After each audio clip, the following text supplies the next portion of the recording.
Well, good afternoon, everybody. Although this is Kevin Rudd's first visit to Arundel House, I am able to say that I have the pleasure of welcoming him back to the IISS, because the Institute has in recent years been very fortunate to benefit from his active engagement in IISS forums around the world. In 2009, as Prime Minister of Australia, he did us the signal honour of coming specially to Singapore to open the 8th annual IISS Shangri-La Dialogue.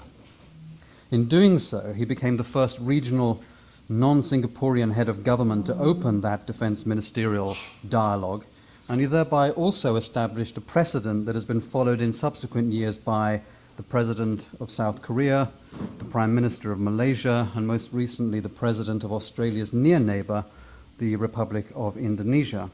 And later, as Australia's Foreign Minister, he in 2010 led his country's delegation to the IISS Regional Security Summit for the Gulf, the Manama Dialogue.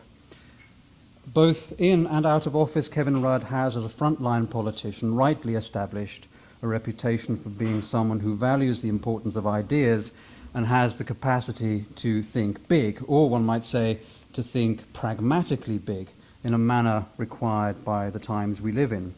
And this underlies a persistent engagement with the question of how to achieve effective global economic governance, or how to meet the challenge of sustainable development, or indeed, the subject of his opening address to the Shangri-La Dialogue, how the Asia-Pacific can practically organize itself to mitigate the geopolitical fissures and the security risks with which the region is strewn, and thereby make more assured the possibility and the prospect of continued economic vibrancy and integration on which so much depends. One might add that this spirit of engagement and international activism is one that informed Australia's successful recent bid for a UN Security Council seat, on which Australia is to be congratulated, and that bid was initiated under Kevin Rudd's premiership. Kevin Rudd is going to demonstrate his relish for large subjects again today in an address that will deal with China's leadership transition and the future of a rising power. Now, to outsiders, the details of inner Chinese politics are often opaque and obscure, but we've learned that their outcomes have a significance for all of us that is highly distinct. The same might be said of China's emergence. The country's ultimate strategic trajectory is unknown and perhaps unknowable, even to many Chinese, but the magnitude of the Chinese strategic phenomenon places on everyone a responsibility and obligation to attempt to gain some understanding of the process of change underway, and so to form a rigorous analytical basis for adaptive and, above all, prudential policies. So we're delighted that Kevin Rudd has, on a brief trip to London, taken up the gauntlet and agreed to address one of the most elusive, perhaps, but also certainly one of the most important questions in all of our strategic futures. Thank you very much for being here, and we look forward to hearing what you've got to say. Welcome again.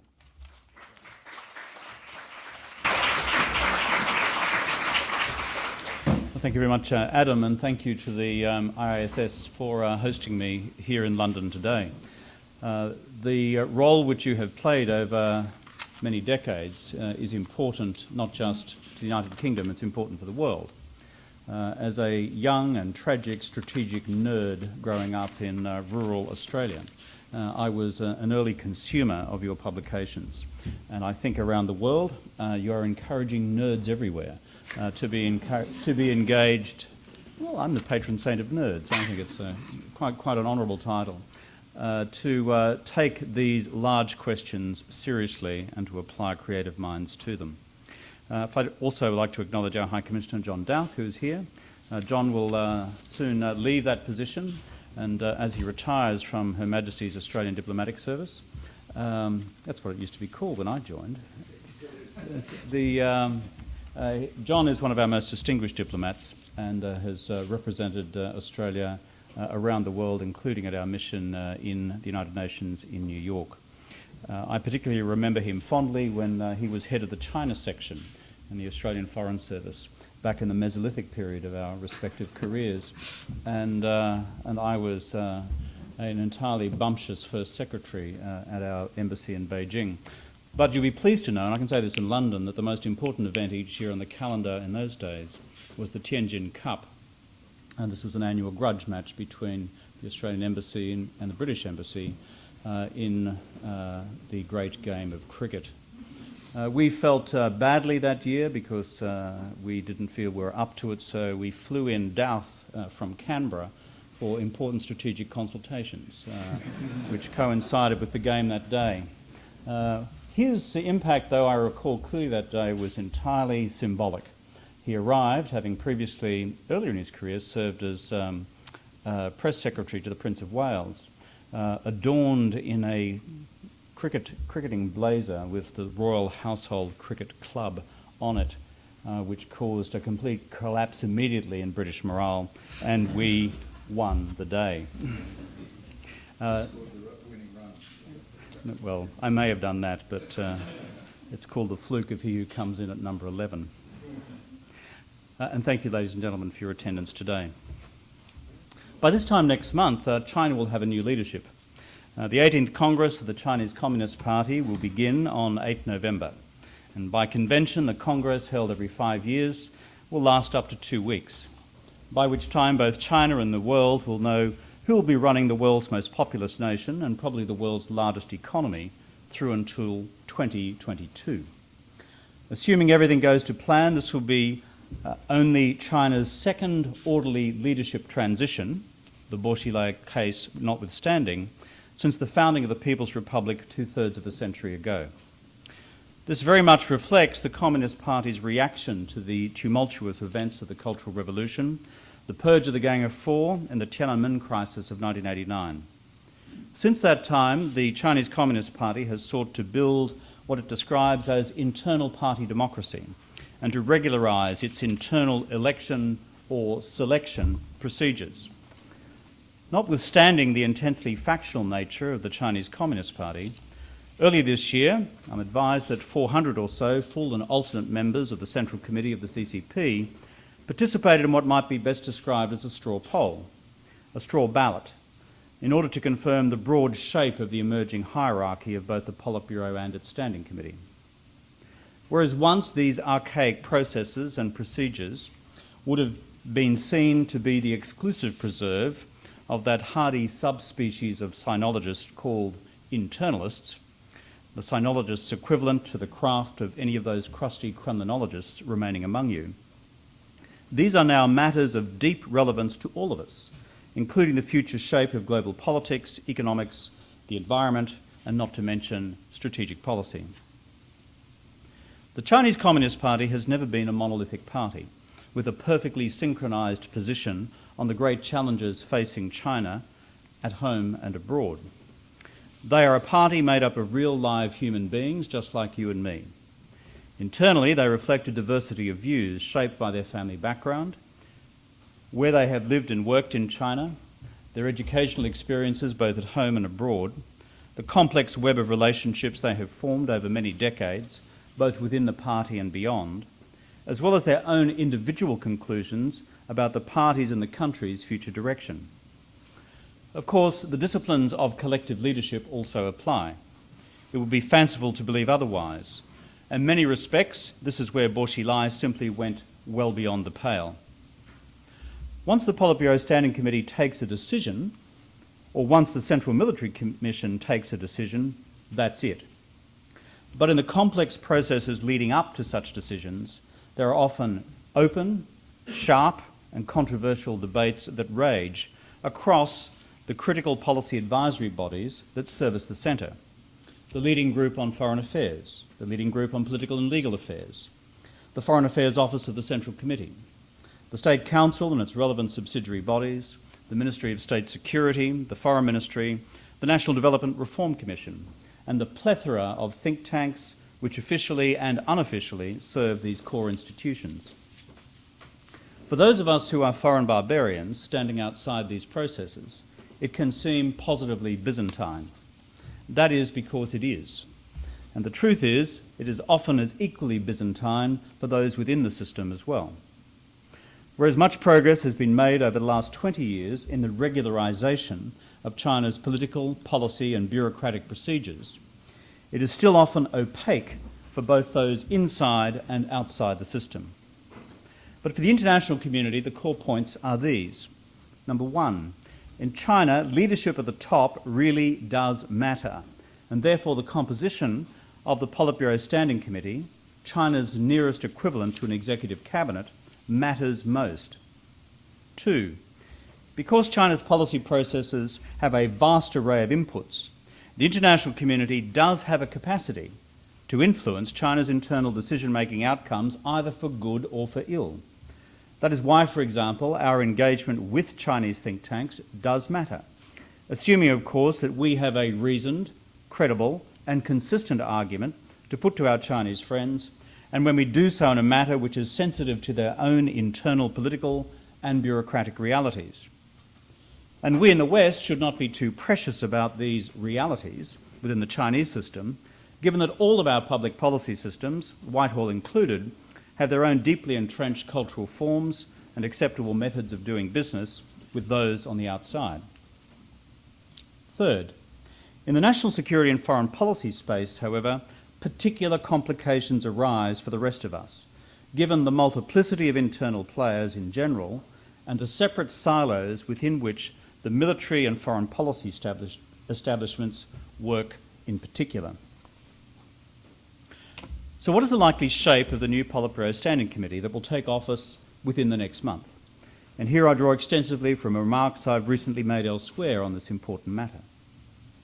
At the apex of the Politburo Standing Committee will be Xi Jinping, who will be elected General Secretary of China's Communist Party and, all going well, next March President of the country, as well as Chairman of the Central Military Commission, although there may be a 2-year delay in his transition to this latter position, consistent with the transition that occurred between Jiang Zemin and Hu Jintao a decade ago.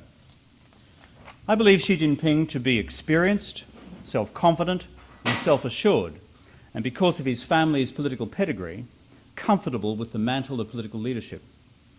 He's the son of a former Politburo member, Xi Jinping, whose political career mirrored that of Deng Xiaoping, with all the rises and falls from political grace and favour that his generation endured under the increasingly erratic political leadership of Mao Zedong.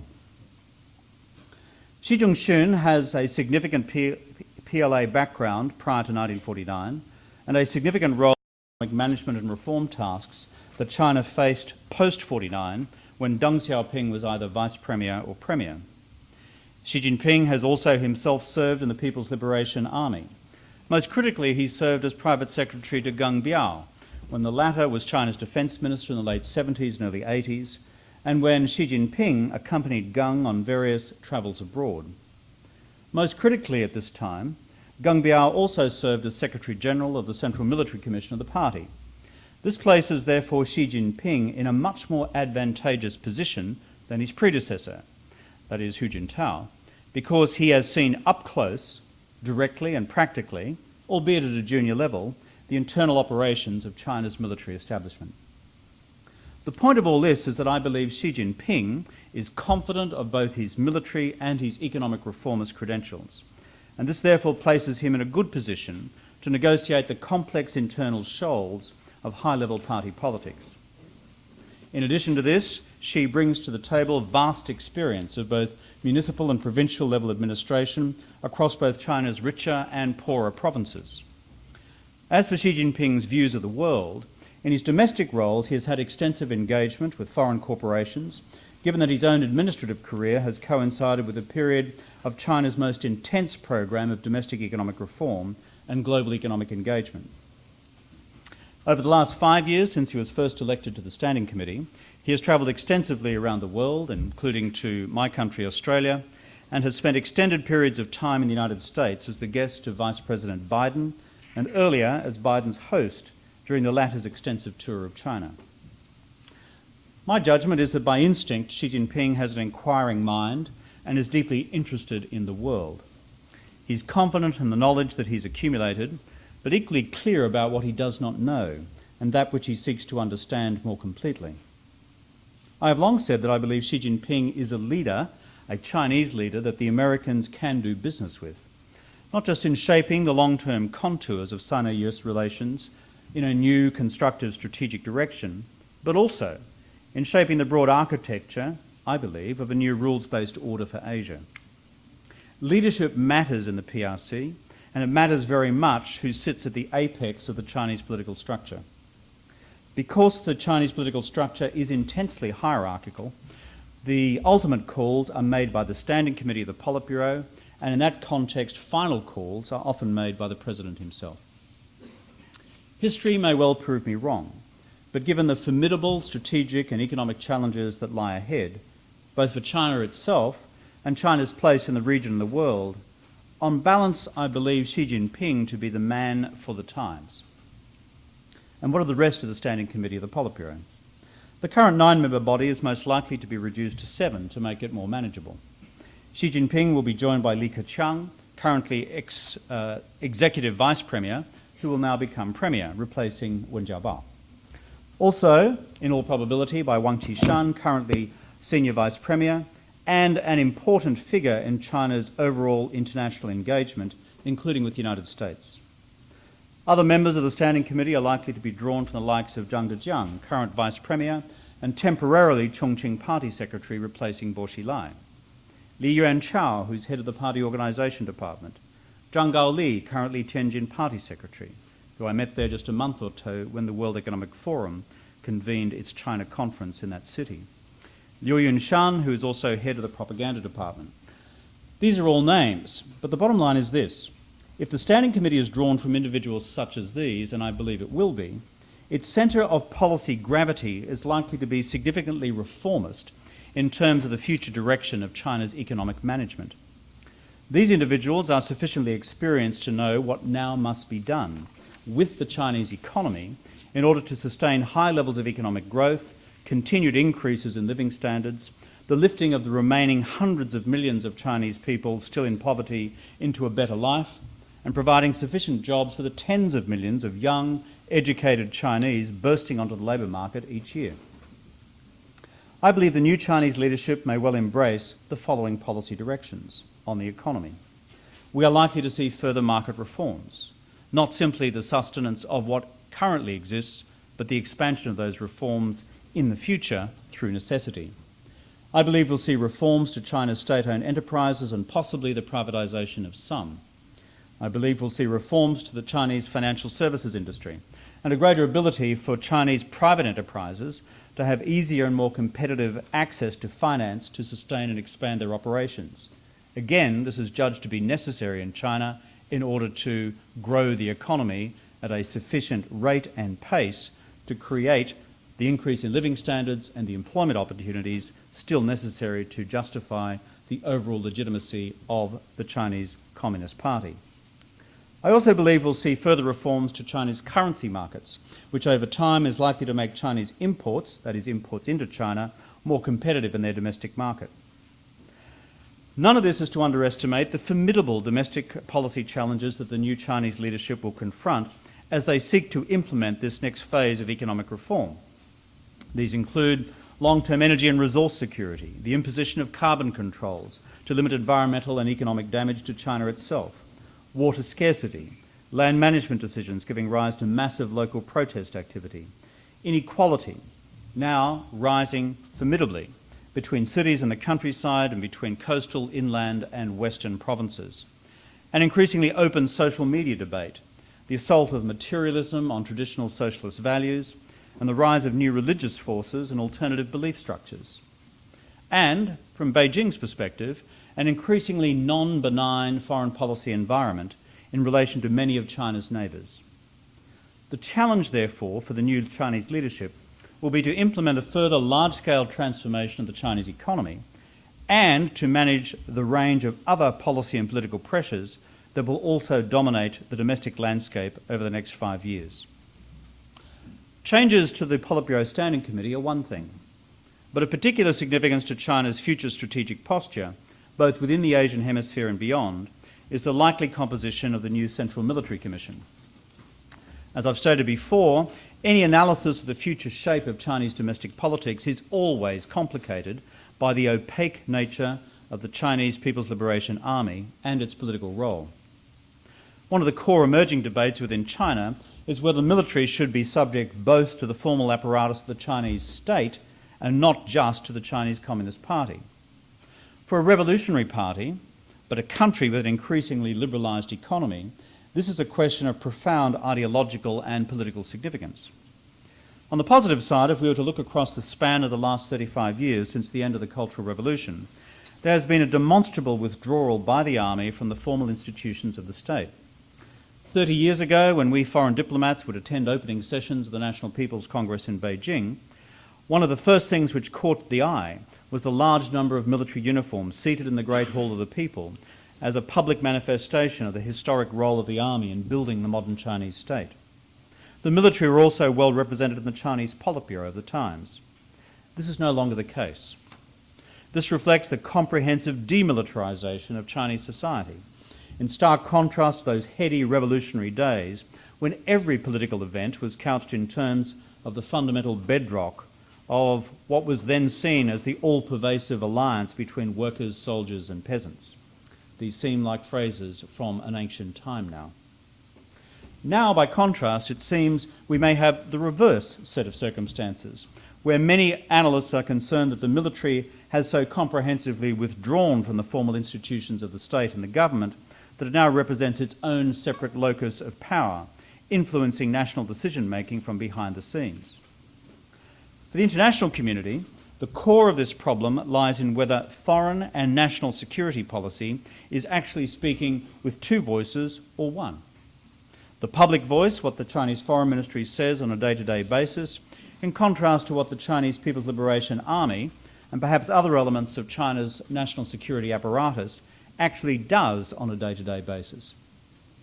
There have been some examples in recent times where the Chinese military and the Foreign Ministry seem to have been working in somewhat different directions, perhaps not deliberately, but perhaps as a product of the absence of a mechanism such as a National Security Council as we have in the United States. The international media has contained a number of reports of policy dissonance between the military and foreign policy establishments during, for example, the handling of the EP-3 spy plane incident in 2001, the unveiling of China's stealth bomber prototype in 2011 during a visit by then US Defence Secretary Bob Gates, and more recently on various incidents associated with the South China Sea. Within the Chinese structure, formal coordination ultimately lies with the Central Military Commission itself. But by its very nature, this tends to exclude non-party, non-military agencies and key personnel. Therefore, the open question is whether the party's leading group on foreign affairs, which does have other personnel represented, including, for example, the Premier, is sufficient for this coordination purpose. My own view is probably not, because for those familiar with the operation of the US National Security Council and the US National Security Advisor, not only is there a clear presidential mandate for the incumbent to speak and act with authority across the military, diplomatic and national economic security apparatus, it is also supported by a critical secretariat function which systematically engages all relevant agencies. My argument is that given that China's foreign and security policy footprint is becoming larger as a direct consequence of its national, regional and global economic power, the sooner China establishes an NSC-type institution, the better, both for China and for all. This is critically important the next phase of US-China relations, once both the American and Chinese electoral and leadership processes are concluded over the next month. As I've said elsewhere, not only does the next US administration need a new Henry Kissinger to act as a reliable and authoritative point man for the totality of the relationship, China also needs its own Henry Kissinger, who can do the same. At present, given the constraints of the collective leadership in China and the current structure of national security coordination processes between the party and the military and the state apparatus, that is not possible. For the immediate period ahead, the international community will monitor closely the emergence of new personnel on the Central Military Commission. The CMC is made up of the PLA's 10 leading generals, as well as President Hu Jintao as chairman of the Military Commission and Xi Jinping, currently its vice chair. Because of the retirement age limits, 7 of the country's top 10 generals who serve on the CMC are likely to be replaced in the period ahead. Only 2 days ago, the Chinese Central News Agency has reported the first of these personnel changes. General Zhang Yang from the Guangzhou military region has been appointed head of the General Political Department of the PLA. A second, more controversial appointment announced just recently has been that of General Ma Xiaotian, who has been appointed the new head of China's Air Force. Unlike General Zhang, General Ma has something of a public profile, already having accused the Americans of having a Cold War mentality and warning the Americans that the South China Sea is none of their business. It should make for an interesting relationship. But what happens with other replacements on the CMC is an open question, although I'm told by friends here at the IISS there have been further reports of further personnel announcements today. But the problem, or the core issue which awaits resolution, is whether Xi Jinping himself immediately becomes the chairman of the Central Military Commission, having been elected General Secretary of the party in November, or whether there will be a Hu Jintao 2-year interregnum, as previously applied when Hu eventually took over from Jiang Zemin a decade ago. The current strategic direction, doctrine and structure of the PLA was laid out by Hu Jintao in a formal statement to the Central Military Commission published in 2004. Hu Jintao described these as the PLA's new historic missions. First, to guarantee the ruling position of the Chinese Communist Party. Second, to safeguard China's national development. Third, to protect China's national interests, the latter invariably further defined as maintaining the unity of the motherland in relation to Xinjiang, Tibet and Taiwan, but more controversially, the recent addition of the South China Sea to this long-standing list of core interests. And fourth, and perhaps most opaquely, the preservation of world peace. It is the third and fourth of these functions that captures the interests and from time to time the concern of the international community. Though it's not just in relation to the South China Sea, but more broadly what power projection capability China envisages for itself for the future beyond its own immediate strategic environment, which captures the attention. The international community must recognise that China has its own legitimate national security interests, like those of any other nation state, let alone the interests of a great power such as China is. The international community will therefore watch with considerable interest as to when and whether Xi Jinping, as the new chair of the Central Military Commission, further defines the details of this fourth historic mission of the PLA.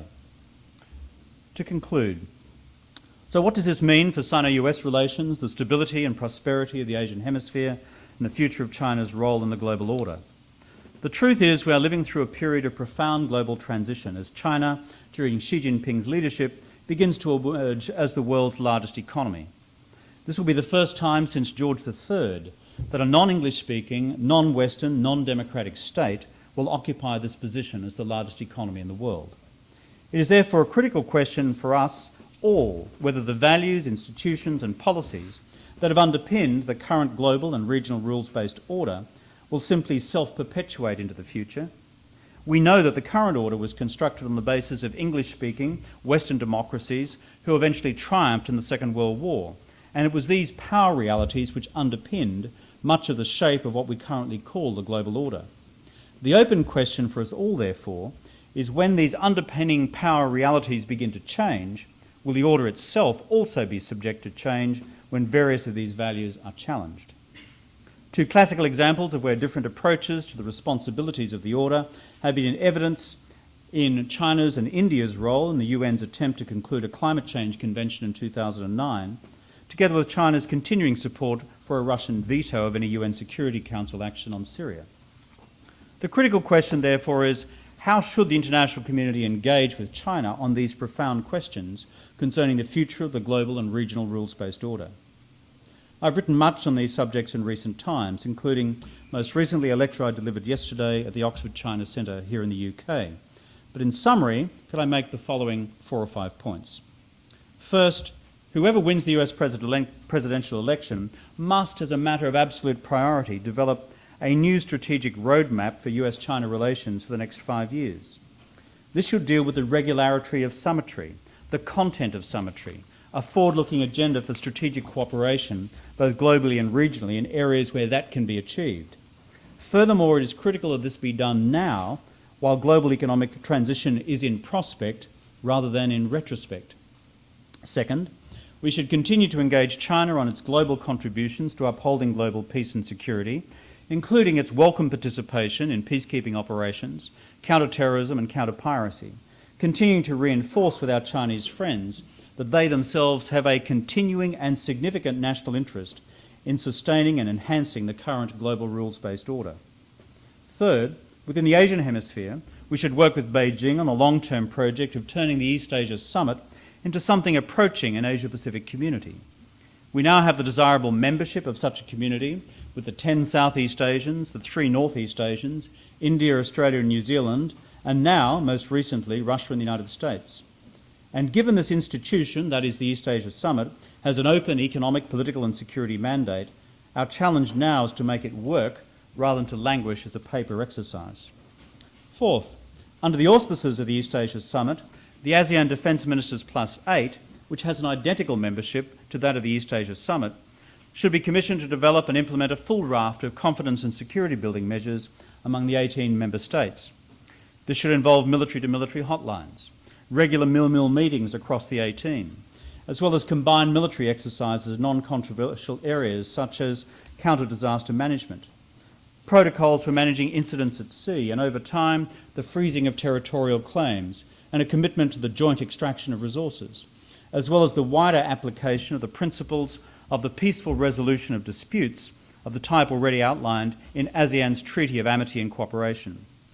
At present in Asia, we virtually have none of these confidence and security building measures, so that when incidents occur, it happens in a tinderbox, with a strong predilection for the magnification of disputes rather than managing those disputes down. In Asia, surely we have the wit and wisdom not to repeat the carnage of Europe across centuries, and instead construct what I have called a new Pax Pacifica based on the principles of common security, a Pax Pacifica which is neither a simple Pax Americana nor a Pax Sinica. And fifth, Europe has a central role in all of the above. What Europe says and does about the fundamental importance of maintaining and building the stability of the global and regional rules-based order actually matters. For Europe, the building of such an order in Asia actually matters. If stability and therefore prosperity collapse in Asia, then the consequences for the economies and employment of Europe would be both immediate and major. A consistent, coherent European voice in the principal capitals of Asia is therefore important. When the order is threatened, silence will be interpreted as either indifference or in fact tacit compliance. On balance, I remain an optimist for Asia's future, but the challenges we face will command the energies of a formidable, intelligent statecraft and diplomacy in the critical decades that lie ahead. And my abiding concern is in the absence of a positive vision for Asia's strategic future and a policy roadmap which helps us realise that vision, there is a growing risk of strategic drift and conflict by default. I thank you.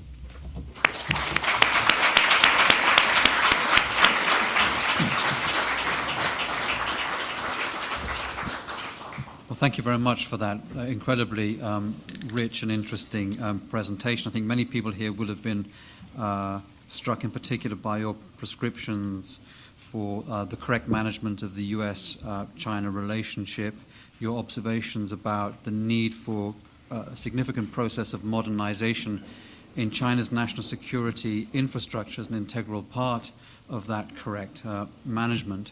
We'll now open it up to questions and comments from the floor, but maybe let me just start things off by returning you to the question of the leadership that we're likely to see take office in the next few weeks. It's been an axiom over the last 10 or 15 years or so in particular that the era of charismatic politics in China is over. The Mao and the Deng Xiaoping type of leadership is a thing of the past, and many people in China would have said a good thing too in some ways, and that what we've seen succeed that is a kind of a bland, anodyne, collective leadership based on very careful factional and other balances, and no one has to see themselves as entitled as being able to put their head above the parapet too much. I'm just intrigued as to whether you think that the pendulum on that may be swinging back somewhat, at least. You described Xi Jinping and other members of the Politburo Standing Committee, designate as it were, as people with strong personalities, perhaps of greater self-confidence, certainly in some ways of greater pedigree and additional confidence that might arise from that. Are we seeing, or likely to see a change in the tone and the manner of Chinese politics at the top of the leadership system from what we've seen in the last 10 years under Hu Jintao? In this, what will be the fifth generation leadership, it is important, I think, to first of all recognise, as you correctly pointed out in your question, Adam, that there is never to be a replication of the extraordinarily dominant political figures who emerged from the revolution itself in '49. And up there you had the likes of Mao, and you had the likes of Zhou Enlai, you had the likes of Liu Shaoqi, you had the likes of Deng Xiaoping, albeit a lesser figure in the revolutionary period than he became subsequently. That's the first point, and you're right on that. And secondly, there's been an enormous reaction to all of that, as you're right, and the principles of collective leadership are now deeply entrenched through the regularisation of party and governmental processes. And there is a great concern, to use the Chinese term, about politics ever returning to gaoluan, which is chaos, which they very much identify with earlier periods.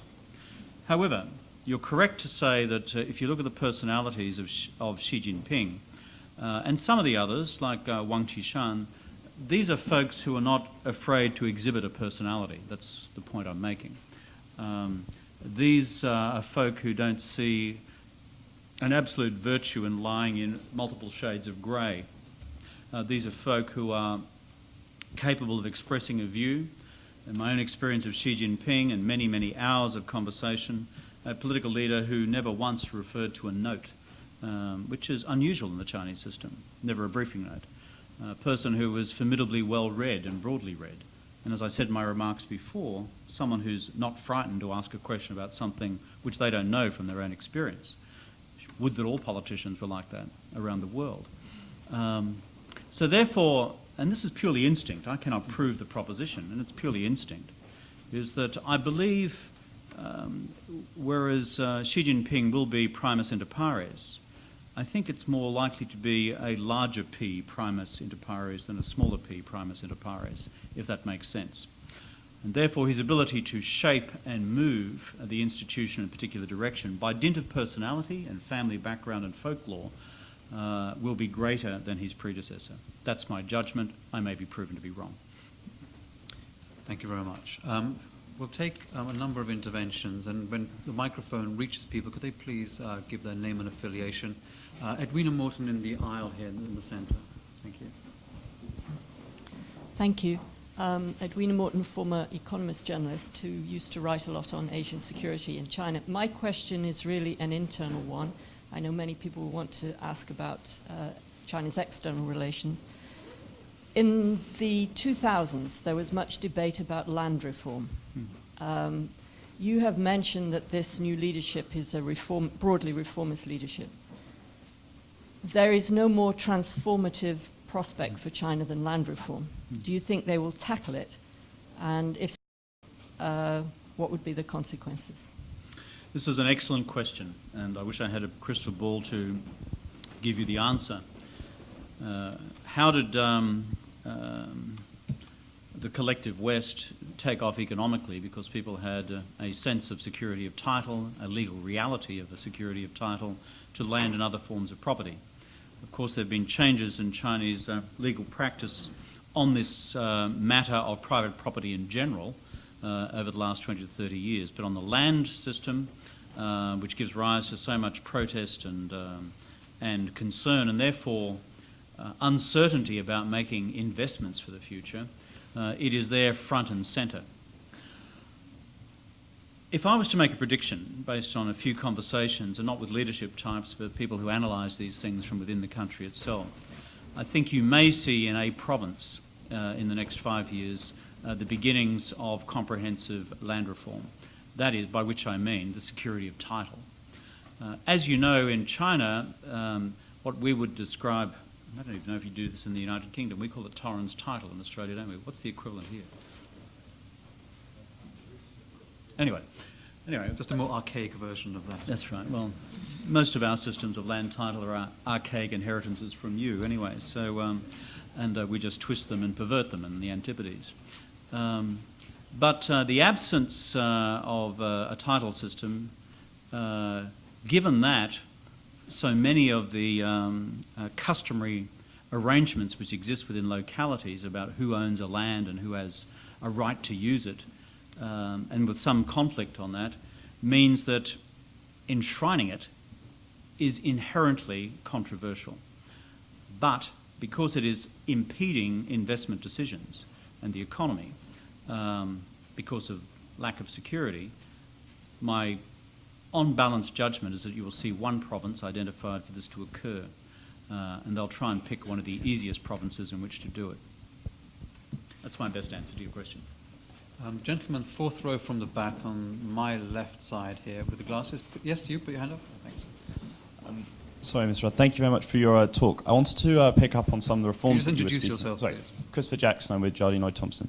I just wanted to talk about some of the reforms that you said you envisage might happen from Xi Jinping and the rest of the Politburo. You talked about a lot of sort of liberalisation, I guess, of the Chinese economy, and in specifics, you also mentioned some of their financial services. Obviously, one of the issues at the moment is the sort of opacity of the whole process and the difficulty in doing the necessary due diligence to carry out a lot of necessary business. How do you feel that they'll be able to sort of get over a lot of these challenges with lack of clear information and a lot of mixed sort of government involvement in these agencies, and how will that then allow businesses to operate more fully in China and take it forward in that next development process? When I talked about a change in the Chinese development model, at a theoretical level, the Chinese leadership have worked on this over the last 5 to 10 years. If you want to see it in all of its resplendent glory, you'll see the blueprint to the greatest extent outlined in the last 5-year plan, the 12th 5-year plan released at the end of 2010. The only problem is it hasn't been implemented. And so the question, therefore, is one of political economy, and that is, will the political capacity exist to turn this into reality? In the specific subset that you refer to, which is, let's call it finance sector reform, why I believe the leadership has identified this as core and central is that if you are seeking to develop a private business in China, you run into a number of problems. One has just been referred to in terms of security of tenure over property and land in particular. The second is competitive access to finance, given that state-owned enterprises have preferential access to Chinese financial institutions to get large slabs of money at bargain basement prices. And the private sector guys have to line up outside and come last. This is my conclusion based on many discussions with private sector operatives in China. The leadership know this, and the reason that they have chosen this area of reform to proceed with early, in my judgment, is that it unlocks so many other areas as well. For example, if there's a much wider role for the private financial services within China, it becomes axiomatic that due diligence in, for example, a standard M&A is done properly. I used to work in an earlier incarnation for KPMG in Australia, but working on projects in China, and I understand precisely what you're talking about. But if you have private providers of finance in China, within the Chinese system, of a given amount of equity for an M&A with a firm over there, then let me tell you that is the best way to drive these new practices, because of the demands and dictates of privately owned capital, which is not cross-subsidised by murky state arrangements. It's why Zhurongji earlier on decided the best way to begin financial sector reform was to invite in foreign banks to become engaged in second-tier banking, or second-tier banks in China. This is the next wave of what is to come. And the reason they're doing it is because they've concluded that to grow the economy north of 7% in the future, there has to be a more vibrant role for the private sector than has been allowed in the past. Everything proceeds from that premise. Thank you. Gentleman on the aisle here in the middle. Here we go. Thank you, Mr. Rudd, for your fascinating talk. My name's James Richards. I'm a former British diplomat who served in Peking, as we used to call it, in the late 70s, a member of the opposing team, if you like. Did you win? We didn't actually, to be honest, we didn't play cricket. We played other games in those days. But I wanted to ask you about the concept of political reform. Wen Jiabao has often evoked political reform, more in his journeys abroad than in China, often, of course, not reported in China when he does refer to political reform, but he notably spoke about the need for political reform and the risk of a retreat, as it were, back into the dark days of the Cultural Revolution in the margins of the last meeting of the NPC. The Bo Xilai case, of course, has led to a very lively debate about abuse of power, corruption, drawn attention to the vast wealth accumulated by China's political leaders, not excluding, and their families, not excluding Xi Jinping. Can I ask you what sense you give to the Prime Minister's remarks about political reform, and whether you think there is the possibility of a reform which would credibly constrain the absolute power of the one party, Communist Party of China? Thank you. Thank you for the question, and it is one of the key ones for the country's future. When I went to China the first time as a bright-eyed and bushy-tailed young Australian diplomat and read my first edition of what was then called the Shanghai World Economic Herald, I remember breathlessly reporting to our ministry back home that Deng Xiaoping had given a secret speech in Shanghai, which is only reported in that newspaper, about the need for 政治体制改革, which is the reform of the political system, including democracy, 民主.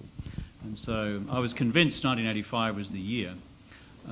So I've become a little jaundiced since then, but I put that down perhaps to advanced middle age. A second factor, however, has intervened, and it's real. One is structural, and one is associated. The structural factor is if you're going to liberalise an economy, you just follow the food chain in terms of the dissemination of information. If people travel freely and if you are making businesses work without response to a central plan or a central quota, then whether you like it or not, you are multiply exposed to multiple sources of information. And that's been chugging away now for 30 years. Add to that the turbocharge of the digital revolution and social media. For my sins, I'm on Chinese Twitter, Weibo. Every 2 days I'll sit down there and chap out my Chinese characters and send a banal message about what I've been doing that day. I took the cat out, the cat was sick, whatever. What stuns me, or I may say I'm giving a speech, the IISS. cat. That's right. And whether it's black or it's white, as long as it catches mice. But what stuns me, and someone who's been looking at China now since I was at university, is simply the content of the social media response to anything I might say. You'll get a large bunch of people just be very nice and pleasant, like English people in a queue, just very nice, very pleasant, very polite. Then you get a bunch of quite rabid people out there who will accuse you of being the sons of Satan and tools of US imperialism. And then there's another group out here, actually larger in number, who are very direct in their criticism of what is the current state of Chinese politics. And this is growing and growing in magnitude and depth and intensity. And as someone who's looked at this stuff over quite a number of years, even I'm surprised by it. So, where does it go? Chinese Communist Party uses polling to see what's going on in social attitude surveys within the country. It's not just we Western political parties who use it, they do as well. And they know there is a deep groundswell of concern about the lack of voice. And so within this leadership, if I was going to give you a punt about what's going to happen, it's a punt. I don't place much store by the speeches which have been made by Wen Jiabao on this subject, because on the ground nothing much has happened. I think some private research work has, however, been underway within the inner reaches of the party. The priority for the first term of Xi Jinping is this next stage of economic reform, the transformation of the growth model. If that succeeds, my judgment is that come the second term, if that success is under their belt, then you will begin to see the first instalment of a form of political reform, not just within the party but beyond. Then you will intelligently ask me, what would that look like? To which my very frank answer is, I do not know.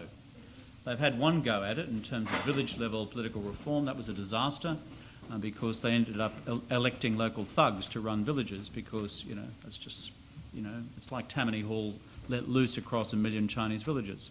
So they decided quite rightly that was not the wrong way to go.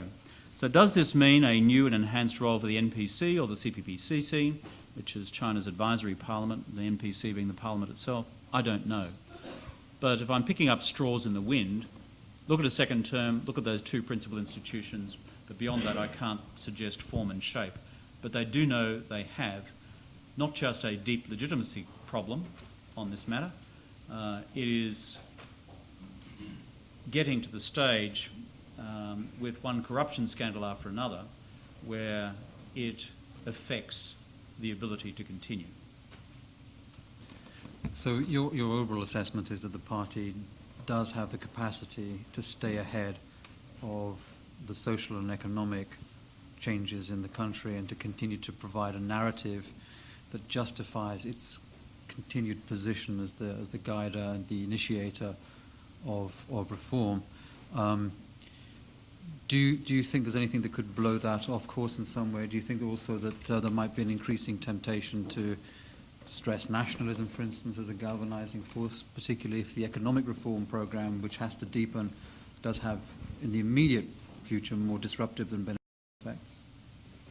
Just 3 quick points. Of course, the Communist Party originally had legitimacy for 2 reasons. It united the country for the first time in a long time, in 1949. It expelled foreign invaders, although Chiang Kai-shek had a role to play in that as well. And new China was born. The idealism of the period lasted for the better part of a decade, at least until you got to the Great Leap Forward. Then, as the problems emerged, Cultural Revolution, and then problems of corruption, and the Deng Xiaoping reforms and the problems of inequality, obviously the other bases of legitimacy are, will the economy deliver you increased living standards and you just leave politics to us? And we, the Chinese Communist Party, are restoring China's place on the international stage and returning China to its former position of global greatness, which it occupied until the middle of the Qing dynasty. Now, that's all true.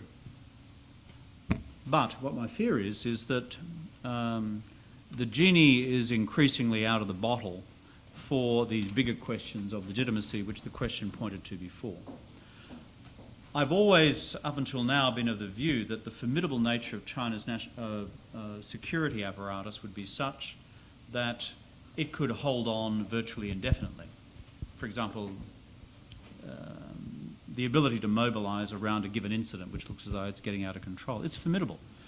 In fact, I saw statistics the other day to suggest that the budget for the national security, the internal security apparatus, is about identical to that of the PLA.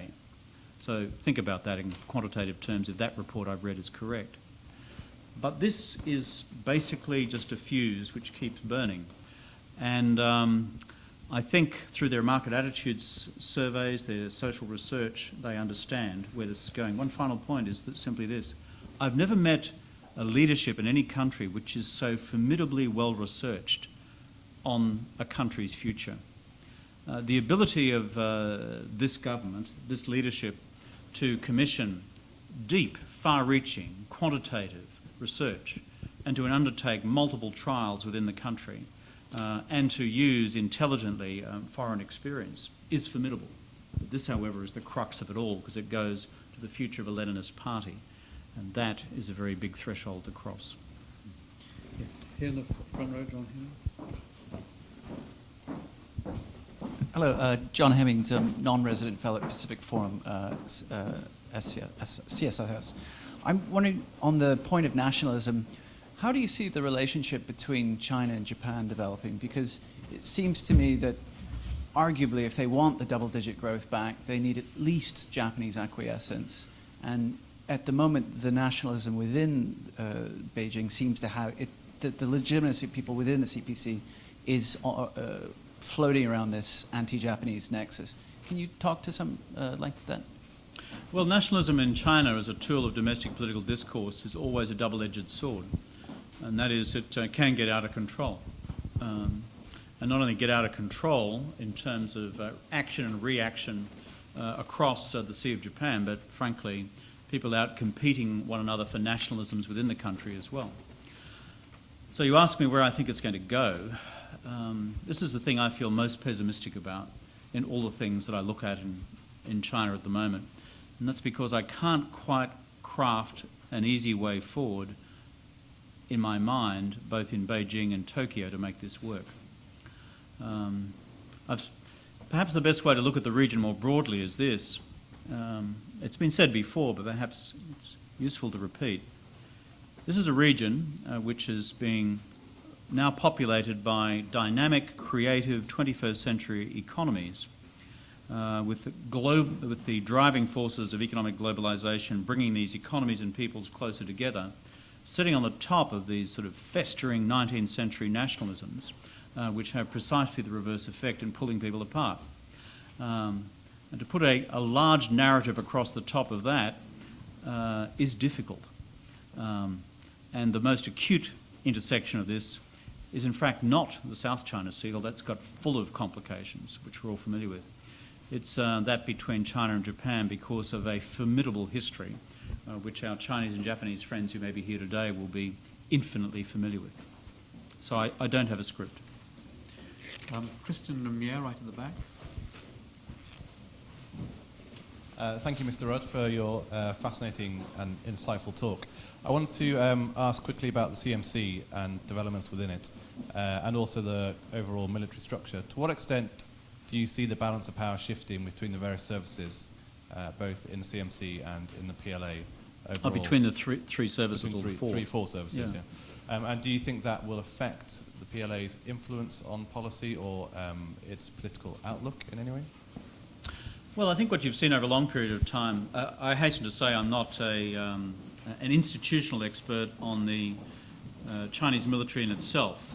The politics of the Chinese military is where I've always engaged. But I think if you look at the shape of budget over a long period of time, you've seen a net transfer between the army and the more expensive bits run by the Air Force and the Navy. Obviously, Navy has pitched a very effective message to the Chinese leadership. If you looked at the extraordinary ceremonial associated with the, we can't say launch, the commissioning or whatever it was of China's first aircraft carrier recently, which was the Liaoning, I think. This obviously is a matter of intersection of structural interests on the part of the Navy on the one hand and deep nationalisms on the part of the leadership on the other. So therefore, if I was to make a prediction about where you're going to see the net balance of resources and power go, it will be to the Navy. It has the most defined adversary in the case of the US Pacific Fleet. It is alive in every contingency associated with South China Sea, East China Sea, Sea of Japan, Taiwan and beyond, as well as SLOCs, sea lines of communications, and the defence of energy supply routes from various parts of the world. So if I was to make a general comment, all of those scripts work well. Of course, China is also formidably investing in cyber, and I think that is an area of parallel investment around the world.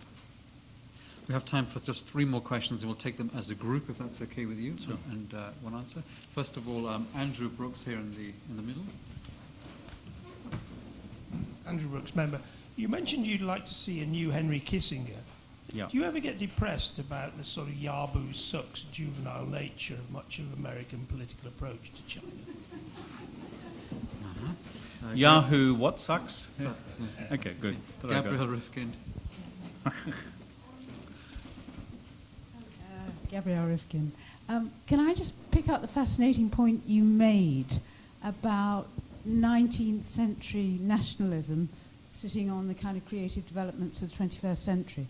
I mean, are you talking about a kind of state of mind, and what kind of changes would be necessary to move on beyond that kind of nationalism, and how do we go about doing it? Thank you. And then the gentleman against the wall here by the mirror, just stand up. So, yeah. Thank you. John Garrett from Ministry of Defence. Slightly different domain. It might sound a bit niche, but I think the effects are increasingly more mainstream. And I'm just interested in your insight to perhaps the psychological pressures on new leadership in the sense of changing any policy towards space. I know you mentioned cyber there, but the space area, and particularly in light of their perhaps views of the West being overly reliable and vulnerable on space-based technologies, and whether or not that might be destabilizing in the next decades to come. Okay, and we are constrained for time. So let me deal with that last one first, if it's okay. The Chinese have studied acutely all the forms of asymmetric warfare, and going back to the days of Xunzi and the art of war, the Bingfa. Asymmetric warfare is not something which Chinese have studied in a modern military academy. It's part and parcel of Chinese military thinking over the millennia. Of course, a current application is what you would describe as extraordinary dependencies on space-based technologies by various countries around the world. And China makes an acute study of these. You've obviously seen China test various systems, and obviously this points to China's analysis of this and possible responses. To add to an answer to the earlier question, whereas the Navy will command, shall I say, the bulk of the public attention, and I believe the bulk of the resources as well. As I said, both cyber and space will be out there as large consumers as well. An open question, by the way, is where does the allocation of resources to China's strategic rocket forces go, its nuclear capability in all of this, and that is a much more opaque question. Second point about Yahoo sucks, and maybe I'll take that one last. On states of mind, which maybe Yahoo sucks is one. States of mind, the IISS is probably what the fountainhead of realism, is that right? You described it. That's fine. Thank you. Well, I'm probably the gushing fountain. The gushing fountain of realism. I'm probably one of those slightly sort of soppy social democrat neo-realists, which leaves the door open ajar to some liberal institutionalist responses to problems. But let me put it in these terms. In the Asian hemisphere, where we are and live and have our being, there are fundamental strategic realities which none of us will shift. And therefore, these realities need to be recognised and worked with. Two recently, which have been the subject of considerable debate and angst in various parts of Asia, have been the American rebalance pivot, depending on which language you want to use, which in my own judgment is a massive triumph of labelling over the actual substantive nature of the transfer. And I think our friends in Beijing have had a wonderful time in talking it up. When the US says it's going to have 60% of its fleet in the Pacific, we forget about the fact that globally the US fleet is contracting. Result, same number of nuts and bolts in US ships in the Pacific as before. But we've had a terrific debate in the meantime. We all feel better about it. The much vaunted attack on this huge destabilising decision to undermine the central strategic balance by moving 1,500 US Marines who train for 3 months a year in Darwin to 2,500 US Marines to train for 6 months a year in Darwin. I mean, basically, you guys are going to have to redo the strategic balance document based on that. But let's leave that to one side. There are fundamental strategic equations in the Asian hemisphere. The US declaratory policy of its recommitment to Asia, both diplomatically and militarily, has been important. China has responded to that because of its own concerns about its diplomatic losses in recent times in the South China Sea and with the Southeast Asians. So all this is in play. My point is this. At a level on top of all of that, accepting those realities, nothing is lost and perhaps something is gained by seeking to construct institutions which take the edge off disputes and in fact encourage a cooperative way forward in defined areas. For example, one thing I've had something to do with, in the East Asian Summit, last year, as Foreign Minister, I worked on a paper with my Indonesian counterpart, Martin Natalegawa, on the 18 militaries working together on counter-disaster management. For the first time in the history of Asia, 18 militaries in the next 6 months will participate in a counter-disaster exercise somewhere in Brunei, because they'll be the next host of the EIS. And this, frankly, is just the beginning of what I hope will be a number of confidence and security building measures for the future. What's the strategic objective? Mindsets, frankly. And that is what we are seeking to do. And on the vexed question of mindsets, I hope in the United States, and I think we've seen it before, that the Barnum and Bailey's circus routine that we often see in the heat of political debate at election times is not reflected as such in the substance of policy, whichever administration takes office. Knowing both the China guys on both sides of the Obama and the Romney exercises, I'm reasonably confident the people who actually be running the show will be very competent. So I think we should therefore not get too concerned about the pyrotechnics, though one element of the pyrotechnics concerns me, which is the decision or announcement of a decision to declare China as a currency manipulator on day one by one of the candidates. If that is executed, then I think we basically should fasten our seatbelts for at least 12 months of interesting activity before we get back to the main game, which is constructing a credible rules-based order in the Asian hemisphere to prevent us in Asia from repeating the mistakes of Europe in previous centuries. Well, I'm afraid I have to bring things to a close there, but maybe I can just offer you the assurance that we will very seriously study and consider your idea of perhaps emblazoning the IISS website with a proposed new motto or mission statement of to encourage nerds everywhere, maybe rendered in Latin form for extra... Nerdus maximus Exactly. altes. Kevin Rudd, thank you very much indeed for a terrific talk.